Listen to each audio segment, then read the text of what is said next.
नहीं बदलूंगा अपने सपनों को अपनी सच्चाई से मैच कराने को।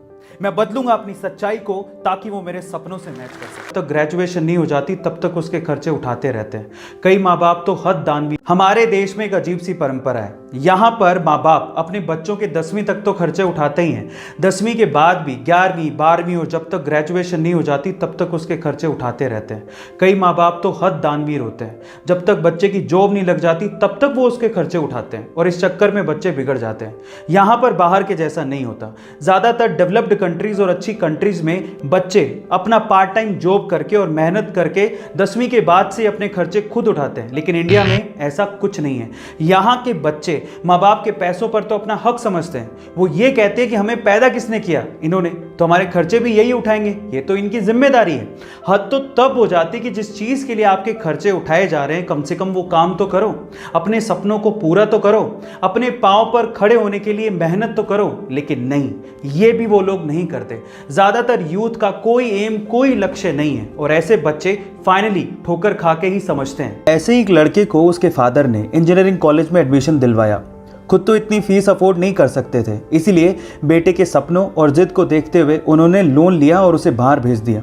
कुछ दिनों तक तो ठीक था, लेकिन कुछ दिनों बाद बेटा ये भूल गया कि वो लड़कर और लोन लेके बाहर पढ़ने आया है। इसके बाद लड़के को हवा लग गई और पढ़ाई और लक्ष्य से उसका पूरी तरह से ध्यान हट गया। फालतू घूमने और लड़कियों के पीछे भागने में ज़्यादा ध्यान रहता था। बड़े शहर की हवा लगने की वजह से वो बिगड़ने लगा था। इसी वजह से एक बार उसकी बैग तक लगते लगते बची थी, फिर भी वो नहीं संभला। पर एक दिन जब वो एक होटल में रात को खाना खाने के लिए पहुंचा तो खाना ऑर्डर करने के बाद वहां पर सामने एक टेबल पर देखने लगा जहां पर एक फैमिली खाना खा रही थी। उस फैमिली में एक लड़का जिसकी उम्र लगभग 30 से 35 साल थी, उसकी बूढ़ी माँ और उसके पिता तीनों मिलके खाना खा रहे थे। वो अपना खाना ऑलमोस्ट फिनिश कर चुके थे। अब वेटर बिल लेके आया तो हिसाब से बिल बेटे को चुकाना चाहिए था। इतना बड़ा हो चुका है, इतना तो वो कर ही सकता है। लेकिन वहाँ जो भी हुआ वो हैरान कर देने वाला था। उसने देखा कि बिल आने पर उस बेटे ने बिल को देखा ही नहीं और पानी पी रहा था। पिताजी भी अपना खाना फिनिश कर रहे थे और उन्होंने भी बिल को इग्नोर कर दिया और तब उस लड़के की बूढ़ी माँ उठकर काउंटर पर गई और बिल दिया। अब जो लड़का उस फैमिली को देख रहा था उसे मानो इसमें अपना फ्यूचर नज़र आने लगा।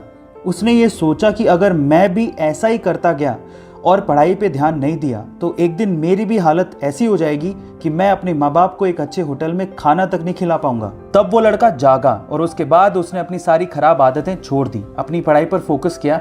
इंजीनियरिंग के फाइनल ईयर में आते आते उसने ठान लिया था कि अब वो घर से एक भी पैसा नहीं मांगेगा। अपना रास्ता उसने खुद चुना, मेहनत करता गया और यूट्यूब की दुनिया में कदम रखा। और आज उस लड़के का यूट्यूब शॉर्ट्स का दुनिया का सबसे बड़ा चैनल है और 10 मिलियन से ज़्यादा सब्सक्राइबर्स हैं। और आज ऊपर वाले की दुआ से कामयाब होकर वो लड़का आपके सामने खड़ा होकर अपनी कहानी सुना रहा है। जी हाँ गाइस, वो मेरी ही कहानी है। लेकिन मैं ये कभी नहीं चाहूंगा कि जो गलती मैंने की वो आप करें। इसलिए एक चीज हमेशा याद रखिएगा, अपने माँ बाप की परवरिश और उनके पैसों को कभी भी ग्रांटेड मत लीजिएगा।